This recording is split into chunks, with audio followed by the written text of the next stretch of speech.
Hello again and welcome to your Best Kept Business Secret podcast with me, your host Mark Ford, coach, author and editor of the Best Kept Business Secret website, designed for small businesses to help you get the business that your hard work deserves.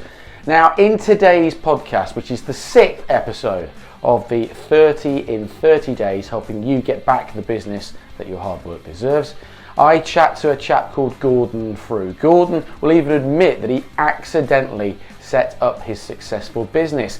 Now, here's the strange thing, is that over the last 10 or 11 weeks, we've all been very guilty, probably, of eating crap. So Gordon's going to give you a couple of ideas on how you can stop eating rubbish and maybe not come out of lockdown as a bit of a chunk or even a drunk, so to speak, and be able to be in the best mental shape you possibly can. But it's really interesting that he draws a lot of parallels with your weight and fitness with business.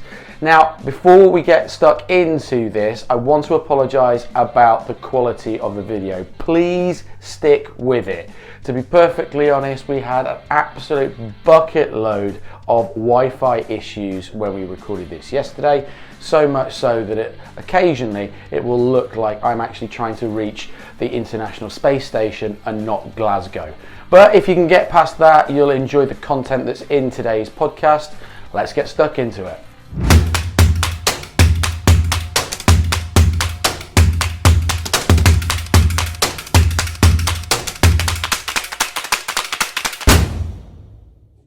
Ladies and gentlemen, today I'm going to introduce a young man who I've known for a few years. He's all the way up in sunny Glasgow, although it's Glasgow, so it might not be sunny to the rest of us. His name is Gordon Frew, and Gordon gets people results. People who genuinely perhaps just don't like the gym and don't want to lose, and they want to kind of lose some weight and they want to kind of get fitter, but they don't have enough time or exercise or enough time to cook at home because they're busy working. And you know what? They're sick of yo-yo diets, the shakes and the magic pills that are all over certain internet platforms at the moment because it's a cheap way to advertise. So I'm going to introduce Gordon. We're going to talk about the rise of his amazing business, but we're also talk about his little story, and then we're also going to talk about the parallels. We've just been chatting off air. There's an amazing parallel between sort of like the fad diets and consistency in people wanting to get fit and business. Ladies and gentlemen, Mr. Gordon Frew. How are you, sir? I am Forkin, fantastic, mate. It's been a good stretch. It's been a good stretch for me, mate. Good. And just before anybody gets upset by this, his business is called as Fit as Fork. So do you know what the odd word may be substituted by fork. So this is not a cutlery sales piece in any shape or form. So, Gordon, we met a few years back now. We met a few years back, mate, and I saw you at an event where you did a little bit of speaking, and I was really taken by your story, and I was really taken to sort of like how you'd got to that point, and then Fit as Fork came along. So, yes, you want to just sort of like share with people sort of like your story about your background in business and sort of like how you came to create Fit as Fork, because you know there's a real thing when people have got some genuine stories and create genuine businesses out of those stories. So tell us your story, my friend. Fantastic. No, the best thing I can start with, Mark, is saying Fit as Fork is a complete accident, as in a total accident. And often that is the best way, isn't it? For me, Fit as Fork, I turned 40 and I looked in the mirror and I thought, well, that's only going one way. There is a cavalry coming to save me from this one. So I decided to do something. So 40 was the kind of tipping point. I was kind of booze, pub type, culture type lad, if that makes sense. And I decided to do something about it. But what I couldn't do was the whole points, sins, calories type scenario. People laugh when I say this, but I'm a grubber. I love my food. So it couldn't be about licking ice cubes or crying into salad or inhaling avocados. It would never have been sustainable. Could I have done it for a week or 10 days? Absolutely. Would it have seen me through? Absolutely not. What I did do, Mark, was I looked at, with me, I'm 45 now, But what I did was I looked at the number of times people ate per day in 1975, and it was 2.7 times a day, basically 3 square meals a day. And that makes sense given the times, the mid-70s. What I did do was look at the number of times people ate per day in 2018, when this became a proper thing, and it was 7.1 times a day. Wow. 7.1 times a day is the average Wow. number of times people in the UK eat. And that sounds, not me, no chance. If you are doing breakfast, lunch, and dinner, and then you are hitting crisps, biscuits with every cup of tea or coffee, the supermarket meal deal in between lunch and dinner, or the pre-dinner dinner at 4 drive through because you're not getting your dinner at 8 o'clock at night, and also throwing in snacks when it's Netflix time, you get to 7 pretty quickly. Bear in mind that's just the average, not what other people are doing a lot more than that. So I started building things around that and looking at the number of times per day I was eating, and I lost just under 5 stone, doing things my way, and still pretty much eating whatever I wanted. The accident part, people that we know actually get a wee laugh at this one. I was in my friend's house one morning, and his wife said to him, "You'll need to watch the kids. I'm going to weigh in at Slimming World." And he said to her, "I will weigh you for a fiver." So he's like, "You just go there, pay a fiver, and it's this weekly battle for £2 or £3, and I'm as well weighing you for a fiver." So I said, "Well, I'll give you a hand." And she said, "Oh, I'd love to know how you did it all." And she lost 17 pounds in 5 weeks. And she said, and she was a serial dieter. And she said, "That's the easiest thing I've ever done. You must do something with that." So we did, and now helped hundreds and hundreds of people untwist this whole diet gig. And it is a gig, isn't it? It's effectively what you've done is you've just taken a model and just made it slightly more sensible. I like the word grubby. It means something slightly different down here in the UK, in England. But I'll go with grubby. Grubby's good. No, it's fine. It kind of means a bit down and dirty here. But that's pretty cool. And you've just taken that business model and you've just spun it. And that's one of the smartest things that you can do in business is just take business models and just tip them on their head ever so slightly. Yeah. Yeah, well, yeah, it's almost completely flipping it, Mark, in the sense that most diets will say to you, they'll get you to concentrate on what you eat, right? So it's the what first. I concentrate on when you eat first and get people to relax about what they're eating. So because the question I get asked the most is, am I allowed? And the answer is always yes.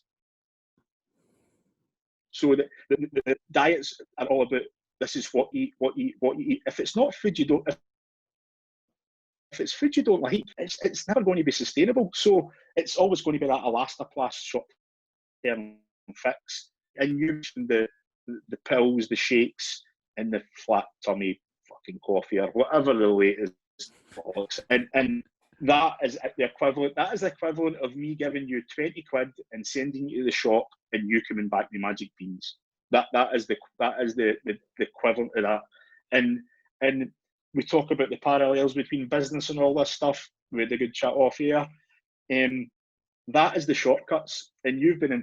I'm self-employed 20 years this September. Not always in this. This has been the last couple of years, as you know. But it's the equivalent of skipping the steps. These shakes and pills and drastic diets, and just had someone join who was about to sign up a set of injections and diet injections. Come on. So it's and the business, the point of that is the course or the guru or the workshop, and just constantly doing that instead of doing the work. So yeah, there is a lot of parallels between business and this whole diet food thing. And would you say sort of like over the last sort of couple of years, because we've spoken before about the steps and about people turning up to courses, and it's always amazed me, people who go to these big things just to be seen, and they sign up for these courses just because it makes them feel better about themselves. But then at the end of them, they never ever see any real difference because they're not. You're absolutely right. They're not prepared to put in any work. Would you sort of like say, certainly over the last couple of years, which is why Fit as Fork is sort of like is really kind of quite taken off? Would you say that's almost like been a difference for you? Is that your business life has almost been parallel to you working out with the food aspect of it, going, no, hang on, I can't skip the steps. It's really easy for me to skip the steps, but I've almost got to take a step back from doing all these things that people tell me to do, because I now know what I need to do. It's just that I need to go and do the damn thing in the first place. Absolutely. You know, that's a great point. One of the things I have noticed between the whole fitness industry, the diet industry, and business is just because you see that certainty sale, that's the easiest thing in the world to do. Backing it up with results and having people leaving you delighted, that's the work. That's the tough bit for the coach, for the business coach, or what I do. So you can tell someone you're going to make them a millionaire. I can tell someone they're going to lose 8 stone, but you've got to be able to back that up with the results and the social proof and the stories and all that. The sale's the easy part. The sale is the absolute easy part, and that's what I would say I have learned.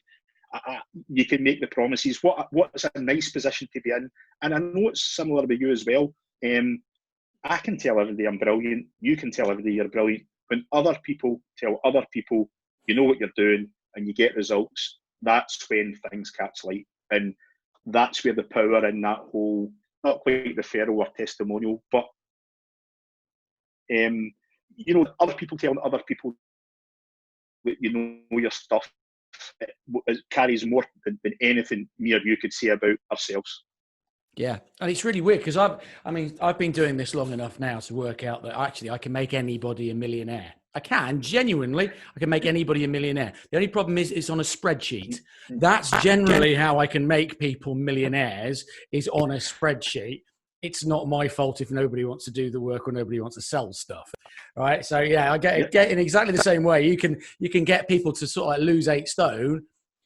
Yeah, by just sort of like, you know, just by putting, you know, certain things on the scale or taking them off. It's really easy, isn't it?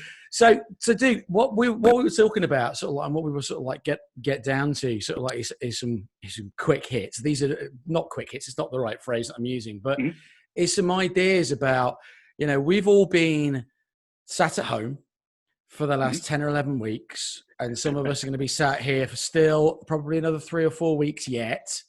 And there is a big deal, you know, things are starting to loosen up. People are starting to go back to work. You know, I was talking to some driving instructors today. So we're recording this on the 1st of June. Driving instructors, the tests aren't likely to be back until the 15th of July. So they've got like another 40 odd days yet until they can potentially do anything, which is just mental, whatever it is. Tell us, look, you know, I think sort of like the nation eating crap is not being great for us. It's been great for supermarkets. You know, they've been laughing their heads off. We're all being sat there eating Doritos, watching Netflix box sets. What sort of things, or how can we now start getting ourselves into game shape, so to speak, to take on the extra stresses and the strains that are coming at us with this brand new world we're all emerging into?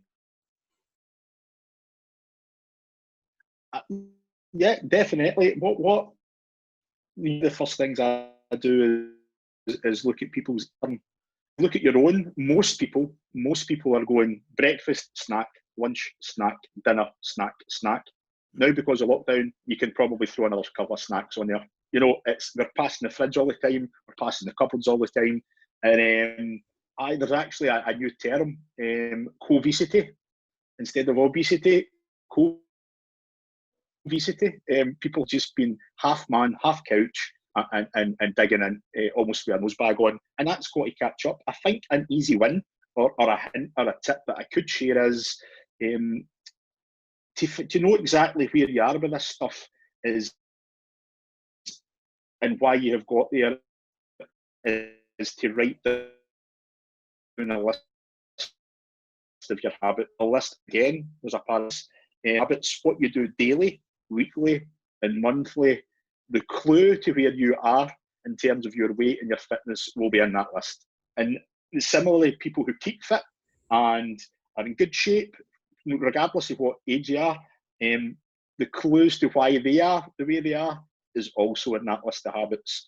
I think we know each other well enough that we both agree that motivation doesn't come from reading a post on Facebook or a post on Soundbite. Motivation gets you started.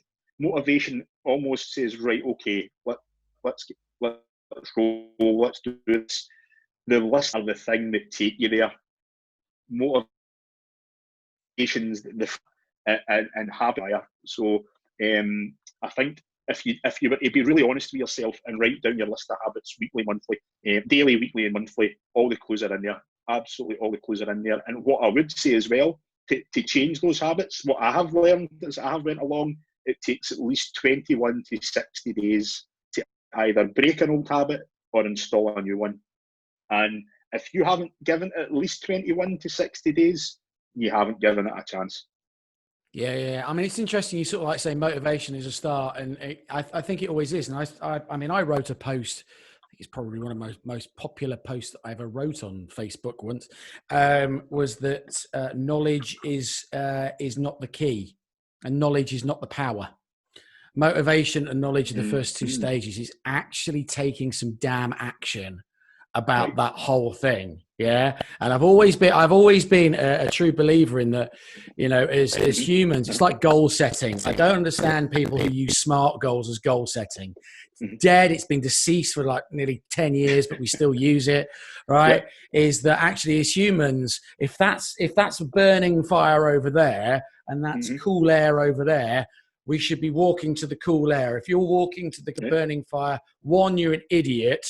And two, you don't understand how goals work. You want to not be in pain. And if your motivation comes from being in pain, or the fact that you can't get into your size 34 jeans anymore, or or whatever, the next piece is the knowledge, which is what you're giving here. But then it's actually taking some damn freaking action about it, isn't it? And people have still got time. That's the thing. They've still got some time until they emerge from their bunker that is their house.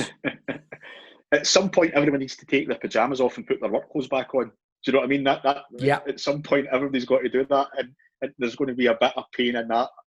I only get dressed. I only get dressed for podcasts like this. I just basically walk around in my pants. I don't really. There's an image, ladies. I'm only half dressed. But all of this stuff is an inside job, mate. It's an inside business or looking after yourself. It's the mindset, it's the habits. There's no one coming to save you. And you know that whole thing as well, that whole 80-20 rule. I know the 80-20 rule crops up all the time to the point it gets a bit of a pain. But the reason it crops up so often is because it's true. So in these circumstances, for me, the food is at least 80% of this gig, and the exercise in the gym and all that is the other 20%. And that's why you see people grunting away, huffing and puffing away in the gym, and not much changes. Of course, there's benefits to having exercised, but if you're really serious about this, you really are missing the 80% of the formula in terms of getting the food scenario sorted out. The other thing I would say is you can measure the importance of something by the amount of time you're willing to spend on it. So I get people saying, this is really important to me, and then they do next to nothing. And that's all right, but you can't have it both ways. Don't let me catch you saying something's important to you and then do nothing, because I will pull you up for it. You can't have it both ways. You can measure the importance of something by the time you're willing to spend on it. I don't even ask people to spend a lot of time on it. I just ask them to make it a priority. And I think, again, as business owners, they're the most guilty people of pushing their own well-being down that list. Family come first, business career comes next, stuff comes next, flat magpie type shiny stuff, cars and shiny stuff, and they're at the bottom of the list. And let me tell you, see if health is not number one priority in your list, who's looking after your family? And let me tell you, business and career unravels pretty quickly if you're not fit or at least healthy and happy. So I think a lot of people get that twisted in the list of priorities. We're kind of almost pre-programmed to push our own priority down, push us down that list to look after others. Yet if we're not in tip-top form, our ability to look after others is very much hindered if things go a bit wrong. You know what? It's really interesting that you bring up that point, because actually back at the start of this, when the Chancellor announced the help he was giving to full-time workers, and then there was no help for self-employed workers, and then he did announce the self-employed workers thing, I got into a couple of arguments with people on the internet, and Not they you. sort of, I said, don't believe that. I don't oh believe that for a second. no. But actually, I am getting older and wiser. Is that after 5 comments, I stopped, because there's no point of arguing with stupid. But I suddenly realised that here was the thing: was that there were self-employed owners, and I think people are going to come out of this a lot wiser. At least I hope people are, right? Mm-hmm. Is that there were self-employed people there that have been living hand to mouth, right? And this does weave into what you were just saying there, is that these individuals, I sort of said, okay, so the government's giving you help, and actually what you're really annoyed about is that you can't go to a cash point tomorrow and go and take this money out. I kind of get that. But have you never expected to be in an accident? Have you never expected to be ill? Have you never expected to get cancer? And even worse, have you never expected to die? Because all of those things are likely to happen, or the risk is really high on happening. If any of those things happen to you, how are you going to survive? And strangely, those arguments stopped dead at that point, because here's the thing: in the same way that you've just said, is that if you don't look after yourself, and is your business's biggest and most important asset, you know, there are other coaches that say you have to build your teams, and yeah, I get that. But as we're talking to people that have, you know, employing less than 5 people or a one-man bands, right? Yep. That's not going to be the case. Is that actually, if you don't look after yourself, it doesn't matter how much money you want to make. It doesn't matter how much motivation you've got. It's if you don't look after yourself, your business collapses there and then with you. No one's looking after your friends and your family in any shape or form. Absolutely. The thing that I'm going to find interesting is, obviously the NHS have been front and centre of this, and rightly so.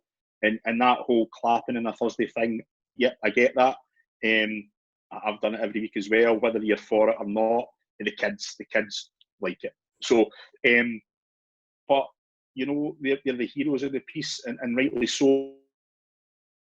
But what happens as we come out of this thing? Where are we going to be when people realise that the strain and the resources that obesity take from the NHS on a yearly basis in the UK? That's a major crisis in itself. But it's not one we really want to face. And it's taken something like this to put the NHS at the forefront. And yet, let's not forget to protect the NHS all the time. It's became a buzzword. It's became a buzzword. Type 2 diabetes rates are soaring, and it's all completely avoidable, and it's all completely reversible. And let's not forget that when all this is over, when the ordinary working people and the heroes of the NHS are through all this thing and have got us through this thing, that we should be protecting them all the time. And one of the best things you can do to protect them and protect the NHS is get yourself sorted out. Get yourself sorted out. Look after your own wee corner of all this and your family's corner of this, and things would be a hell of a lot better. Absolutely. Well, they have said that we're all going to come out of this either a hunk, a chunk, or a drunk. So, to be fair, you know, I've got to hold my hands up. I'm possibly coming out as 2 out of 3, which ain't bad according to Meatloaf. So that's all right. Okay. You know it. And do you know what was funny as well? We spoke off air as we just before we went live about relationships, right? It just we had a bit of a laugh about relationships. If most diets were compared to a relationship, your friends would all be telling you to dump them because they were toxic. Yet we keep doing them. And the key word in the diet industry is again. I'm doing Slimming World again. I'm doing Weight Watchers again. I'm doing pills and shakes again. Nobody ever says they're doing the cabbage soup diet again. That's a one-off gig. That is a solo gig with the window open. But you know, I mean, if we were to look at the diets as a relationship, you would say, what are you doing with that guy or that girl? Chase them, they're toxic. But we don't do it. And you know, the other thing that's sad, and especially with women, is nobody blames the diet. They all blame themselves for not being able to stick to it. They don't ever blame the diet. They blame themselves, and it's quite emotional, and they beat themselves up, and their confidence takes a hit, and their self-esteem takes a hit, but they never once questioned that not sticking to the diet that was unsustainable for them in the first place. They never question that. It's always on them. And the diet industry is very clever at spinning that.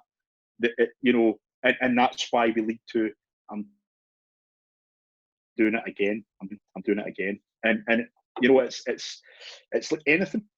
Once you clock it, it's about deciding if you're going to do something about it. And that's that's my fuel. Because behind all these numbers, the 8 stones, the 5 stones, the 8 inches, the body measurements, there's always a story behind the numbers. For example, even in the last 6-7 days, I have had people saying, right, I want to start a family. I won't get fertility treatment unless I lose weight. That's the story behind the numbers. Being part of that stuff is my fuel. I want to do a skydive. I can't go up unless I'm under a certain weight. The story behind the numbers. I want to be able to play with my kids without feeling out of breath.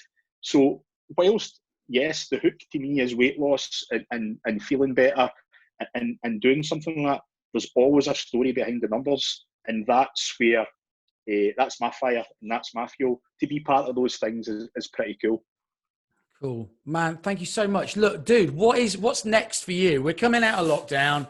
Yeah, you're going to start seeing proper human beings sooner rather than later, rather than down. To be fair, a Wi-Fi line, which can only be described as the one up to the space satellite that everybody's been raving about the last week. It's probably taken all our bandwidth. What's next for you? You've got 6 months left of 2020. Nobody thought 2020 was going to be a bag of shit like it is right now. So, what are the plans for you for the last 6 months, my friend? I'll tell you what I've missed. I've missed being out speaking. I've missed being out on stages and speaking to people. The whole online thing has been brilliant, given the circumstances. The whole Zoom stuff, the whole Facebook rooms and all that's great. I've even had guest speaker slots at events that were booked pre-lockdown and it ended up online events.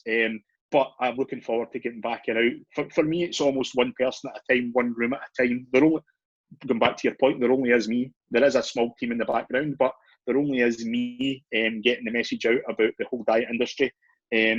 So I'm looking forward to that.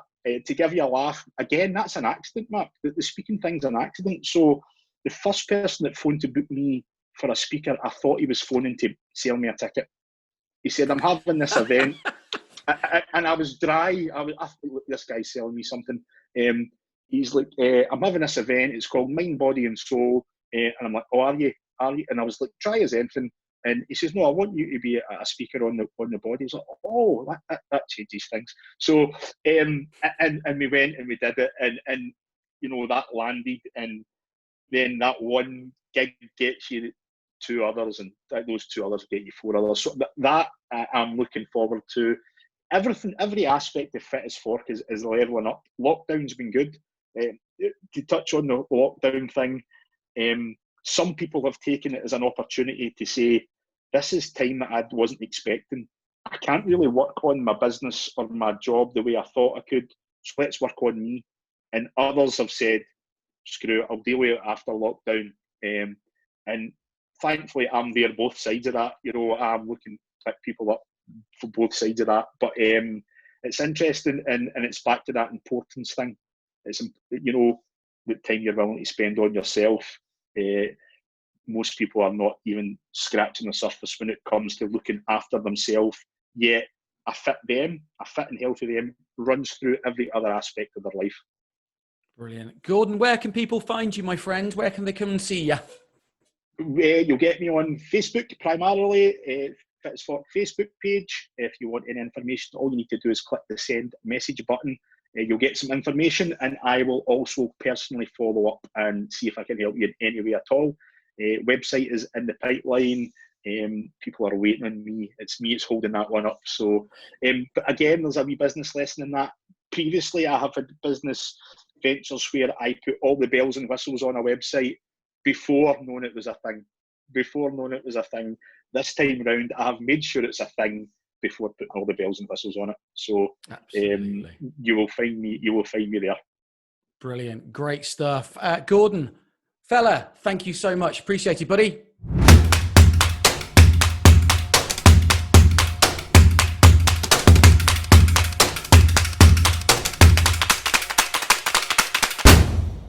And that's it for this particular episode of the Your Best Kept Business Secret podcast. I'm so sorry, like I said, about the Wi-Fi issues, but hey, these are just first world problems, to be perfectly honest. Now, if you want up-to-date articles, news items, interviews, just great ideas, thoughts and strategies for your small business, go to the new website, which is www.bestkeptbusinesssecret.co.uk.